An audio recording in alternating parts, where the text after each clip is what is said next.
Hello সবাই, আকান্তিসের শুক্রবারের টিউটোরিয়ালে স্বাগতম। আমি আছি কার্টুনিস্ট মেহেদি হক। আপনাদের সাথে প্রতি শুক্রবারেই আমরা আকান্তিসের ইউটিউব চ্যানেলে আঁকা আঁকে নিয়ে আড্ডা বলি, ড্রয়িংয়ের টিউটোরিয়াল বলি বা যাই বলি ইত্যাদি টিপস হাবিজাবি এগুলি শেয়ার করি। তো যারা এখানে একদমই নতুন তারা আগের ভিডিওগুলি দেখতে পারেন। ড্রয়িংয়ের বেসিক নিয়ে অসংখ্য ভিডিও আছে আমাদের, আমরা আরও করব। তো আজকের টপিকটা হচ্ছে কিভাবে আপনার ড্রয়িং আপনারা ইমপ্রুভ করবেন।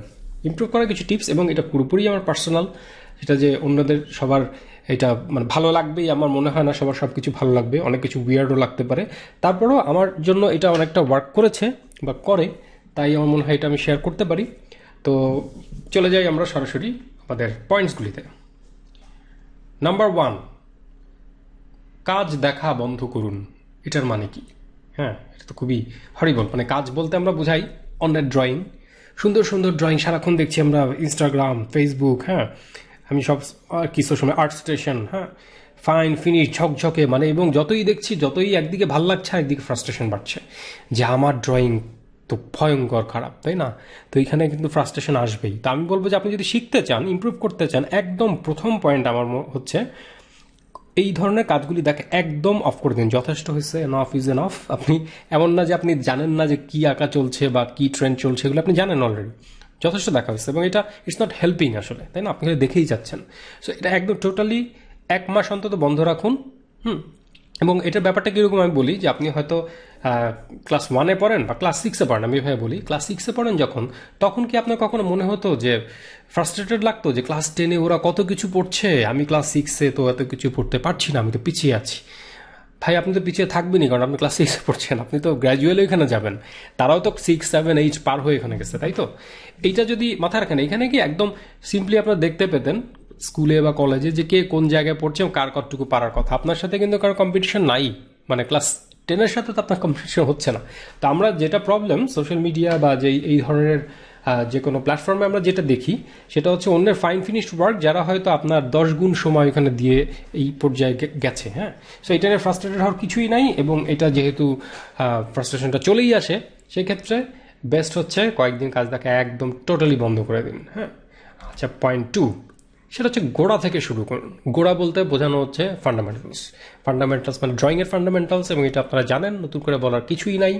যেমন ফর্ম, শেপ ইত্যাদি। কেমন আমি যদি একটা গোল্লা লাইট অ্যান্ড শেড সহ আঁকতে পারি, আমি আসলে সবই লাইট অ্যান্ড শেড সহ আঁকতে পারবো। আমি যদি একটা স্কোয়ার বা একটা কিউব যদি আমি প্লেন ডিফাইন করে যে কোন প্লেনে লাইট পড়লে কোন দিক পড়বে না সেটা আঁকতে পারি, বা 3D স্পেসে যদি আমি 2টা কিউব বা 3-4টা বেসিক জিওমেট্রিক শেপকে ঘুরাতে পারি, কোনো না, ড্রয়িং না, মানে ড্রয়িং না বলতে বোঝাচ্ছে কোনো প্রাণী না, কোনো ক্যারেক্টার না, জাস্ট সলিড যে জিওমেট্রিক ফর্মগুলি, এটা হচ্ছে আমরা বলতেছি বেসিক। পার্সপেক্টিভ হচ্ছে বেসিক। আপনি যদি গুড ক্যারেক্টার ডিজাইনার হতে চান, অবশ্যই আপনাকে খুব ভালো অ্যানাটমির জ্ঞান রাখতে হবে। হ্যাঁ, এখন অ্যানাটমি ছাড়া কি ক্যারেক্টার ডিজাইন হয় না? হয়।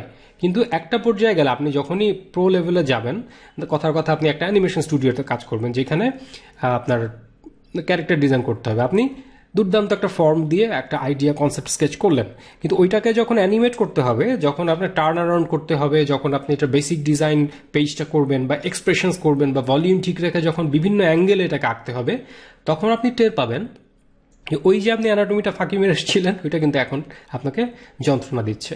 এবং শুধু অ্যানাটমি না, মেকানিক্স মানে হাউ বডি ওয়ার্কস, এবং কীভাবে মাসল স্ট্রেচ স্কোয়াশ কেন হয়, কখন কোন দিকে ভলিউমটা কমে বাড়ে, হ্যাঁ কোথায় ক্রিজ হবে না হবে, এইগুলি যদি আপনি শুনতে খুব বোরিং, এগুলি স্টাডি করাও যে খুব আনন্দের তা বলবো না, কিন্তু এগুলি করতেই হবে। তো আমি বলবো যে একদম গো ব্যাক টু ফান্ডামেন্টালস।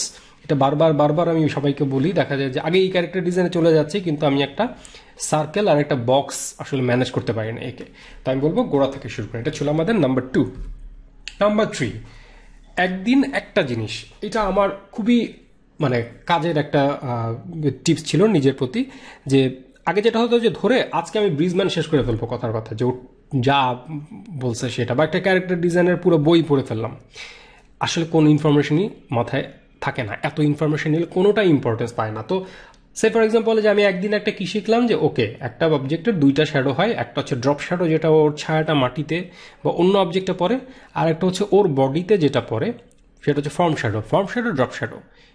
এই একটা জিনিস আমি আজকে একদিনে শিখলাম, আর কিচ্ছু দরকার নাই। কিন্তু একদিনে যদি আমি form shadow, drop shadow, spot, specular, ambient, হ্যাঁ অ্যাম্বিয়েন্ট অক্লুশন, মানে যা যা আছে এগুলি যদি পড়া শুরু করি, বোঝা শুরু করি, ফাইনালি সব গিট্টু মেরে যাবে। এবং সবই আমি একসাথে আঁকতে গিয়ে দেখা যাবে বেসিকটাই দিই নাই। অনেক ড্রয়িং করে আমি খেয়াল করলাম আমি ড্রপ শ্যাডোই দিই নাই। এটা আমার খুব কমন মিস্টেক।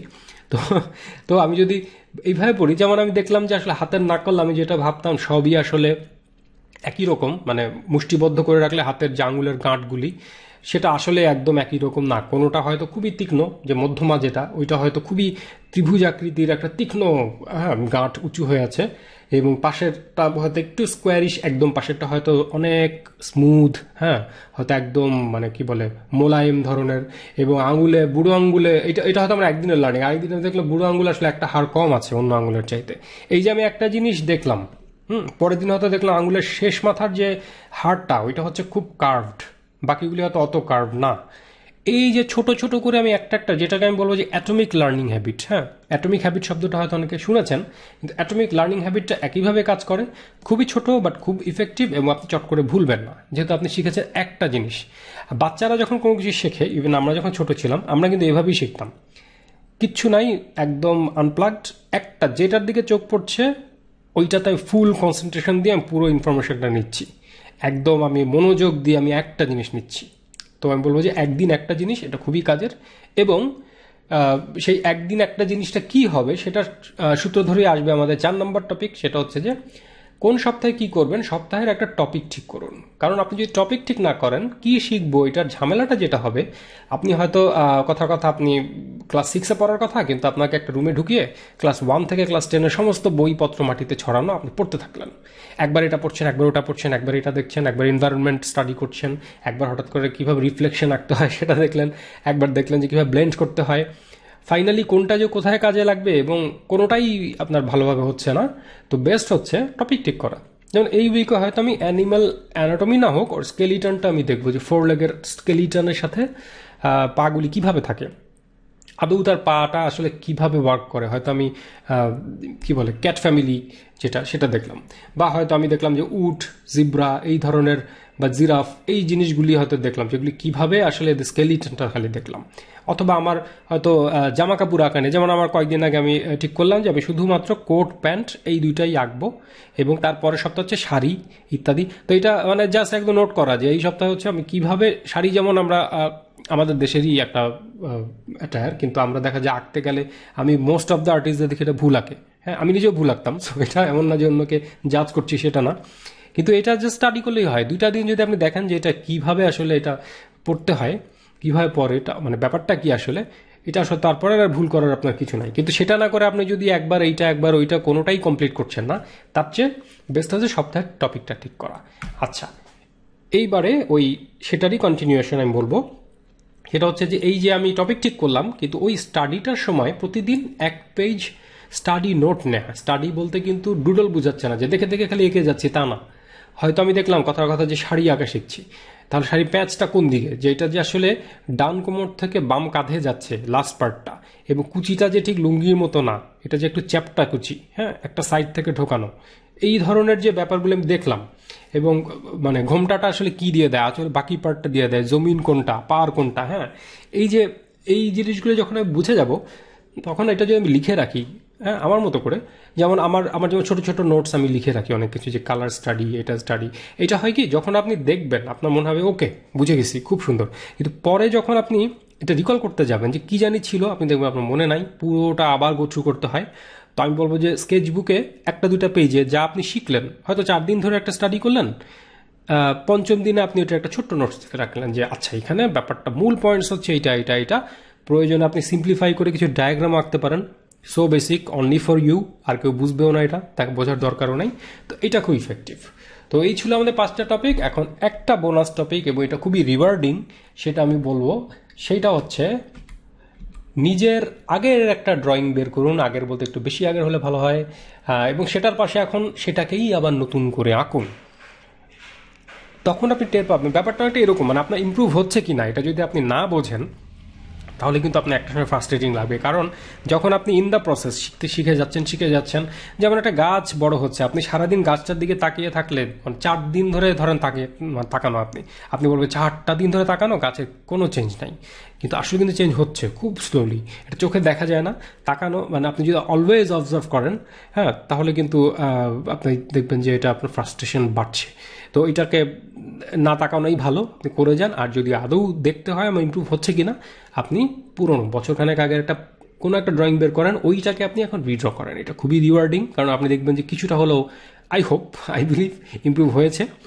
তখন আপনি টের পাবেন। আচ্ছা, এবং সবসময় মনে রাখবেন যে আপনার কিন্তু কোনো কারোর সাথে প্রতিযোগিতা নয়, যে ক্লাস 6-এ পড়ছি, ক্লাস 10-এর ভাইয়ার সাথে কেন পারছি না, কারণ এটা কোনো মানে নাই। আপনি আপনার সাথেই কম্পিট বলি বা কি বলে যে পাল্লা দেওয়া বলি, আপনি আপনার সাথেই করছেন। সেটা অলওয়েজ আপনার আগের দিনের যে ভার্সন তার সাথে আপনার আজকের দিনে যে ভার্সন তার একটা কম্প্যারিজন। এবং সেটা একদিন আগের বলতে লিটারালি একদিন আগে না গিয়ে আপনি যদি 1 বছর আগের ড্রয়িং দেখেন আপনার স্কেচ খাতা বা পোর্টফোলিও, তাহলে আপনি একটা সিগনিফিকেন্ট চেঞ্জ দেখতে পাবেন। ওয়েল, যদি দেখতে না পান দ্যাট মিনস আপনাকে আরও খাটতে হবে। তো আমি মনে করি এই কয়টাই বেশ কাজের, এবং এটা যদি করেন তো আমরা যদি আবার একটু রিভিউ করি, প্রথমে যে ছিল আমাদের যে অন্যের কাজ দেখা বন্ধ, নাম্বার 1 একদম নো ক্রস। ওকে, এটা এমন হতে পারে আমি তাহলে কি দেখবই না কি চলছে, হ্যাঁ আপনি মাঝে মধ্যে দেখতে পারেন, কিন্তু প্রথম 1 মাস যদি না দেখে থাকতে পারেন দ্যাট মিনস আপনার যে একটা অ্যাডিকশন, এবং ওইটার সাথে সাথে ওইটা আপনি কাটিয়ে উঠতে পেরেছেন। 1টা মাস আপনি ট্রাই করুন যে অন্য কে কী করছে আমি দেখবই না, আমি একটা টপিক ঠিক করলাম, আমি আমার মতো করে 1 মাস আঁকবো, স্টাডি বলি বা যাই বলি ইত্যাদি, একটা টাইম ফিক্স করে নিলাম। প্রয়োজন আপনি সকালে উঠে একটা জেস্টার ড্রয়িং করেন, অথবা রাতে ঘুমানোর আগে 10টা ফিগারের জেস্টার ড্রয়িং করে ঘুমাতে যান। এটা 1 মাস কন্টিনিউ করেন এবং প্রতিদিন ইমপ্রুভ করবেন। এবং ফান্ডামেন্টাল মানে গোড়া থেকে শুরু করা, বা ফান্ডামেন্টাল যাই বলি, গোড়াতে ফিরতেই হবে। প্রথমেই আপনি কিভাবে একটা কি বলে যে অ্যাড লেয়ার দিয়ে একটা গ্লোই ইফেক্ট দিতে পারবো চেহারার উপর থেকে, এইটা কিন্তু কোনো মানে নেই। এটা কাইন্ড অফ একটা কেক বানান নাই, কেকের আগে আপনি চেরিটা কোথায় রাখবো এরকম একটা ব্যাপার। তো এটা আপনাকে কেকটা বানাতে হবে আগে। নাম্বার 3 হচ্ছে একদিন একটা জিনিস, বেশি শেখার দরকার নাই। একদিন একটা জিনিস যদি আপনি 30 দিন টানা শেখেন, 30 দিন আপনি 30টা নতুন জিনিস শিখলেন, যেটা আপনি কখনো আগে আপনার মাথায় ছিল না, এবং আপনার ওই ইম্প্রুভমেন্টটা অনেক। একদিনে 30টা জিনিস শিখলে কোনোটাই মাথায় থাকবে না, কি 30 দিনে 30টা ছোট ছোট জিনিস শিখলে আপনি এটা খুবই ভালোভাবে আপনার মাথায় গেঁথে থাকবে। এবং এই যে কি শিখবো সেটার জন্য একটা সপ্তাহের একটা মান্থ প্ল্যান করতে পারেন খুবই লুজলি, মানে এটা যে একদম ফিক্স থাকতে হবে তা না, যে এটা বাইরে যাওয়া যাবে না এমন না। হয়তো আপনি ঠিক করলেন ভাই আমি আগামী মাসে আমি যেটা ঠিক করব, হাত আঁকা নিয়ে আমার খুব ঝামেলা, আমি হাতটা ঠিকভাবে করব। সপ্তাহে কি ঠিক করবো যে প্রথম 1 সপ্তাহ আমি শুধুমাত্র স্কেলিটন, হাতের যে বোন হাড্ডি, এটাই আঁকবো বিভিন্ন অ্যাঙ্গেলে বিভিন্নভাবে, প্রত্যেকটা পার্ট আমি বুঝবো যে হাড্ডিটা কেমন। পরের সপ্তাহে আমি দেখবো যে টেন্ডন অ্যান্ড মাসল, তাই তো। ফাইনালি হচ্ছে উপরে যে চামড়ার ক্রিজটা পড়ছে বা ড্রেপারি হচ্ছে সেইটা, তার উপরে হয়তো আমি শিরা উপশিরা আরও যদি ডিটেলে যাই, হ্যাঁ হয়তো কি বলে এইখানের যে ব্লেন্ডিংটা, মানে আমি যদি কালার করি সেটার যে ব্লেন্ডিং বা ভ্যালু ম্যানেজমেন্ট, এইটা যদি করলাম। তো এইভাবে আপনি যখন 1 মাস একটা কাজ এইভাবে করবেন টপিক ঠিক করে, ওইটা আপনার খুব একটা বেগ পেতে হবে না এরপরে আঁকতে। 5 হচ্ছে প্রতিদিন 1 পেজ স্টাডি মিনস সাথে নোট নেবেন। এবং 6 নম্বর নিজের আগের ড্রয়িং বের করে সেটার পাশে এখন আবার আঁকুন। তো আমার মনে হয় অনেকক্ষণ কথা বলা হলো, এবং এটা কাজেও আসবে অনেকের।